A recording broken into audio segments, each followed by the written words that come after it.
Почитувани представници на медиумите, почитувани граѓани. Во Прилеп ќе има јавен градски превоз со квалитетни и безбедни возила. Јавното претпријатие за просторни урбанистички планови од Прилеп почна постапка за набавка на 4 нови автобуси. Во меѓувреме, до завршување на тендерот, работиме на репарирање на 4 крајно амортизирани од вкупно 10 автобуси, кои што ги набавила по половни цени претходната локална гарнитура. Трајно го решаваме проблемот со градскиот превоз. Нема да дозволиме некој да се богати на сметка на граѓаните, создавајќи илузија дека во Прилеп има квалитетен градски превоз. За набавка на 10 автобуси се потрошени околу 7,5 милиони денари, но за поправка вложени се огромни суми на народни пари.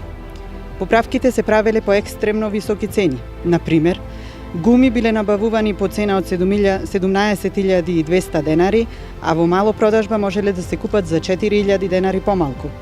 Од друга страна, предпријатието има еден механичар, а нема гаража за сервис на автобусите.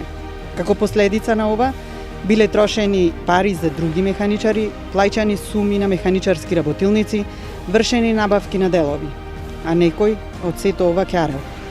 Ги повикуваме надлежните органи да извршат детална проверка на финансиското работење на претходната раководна структура од ВМРО ДПМНЕ во јавното претпријатие за ПУП.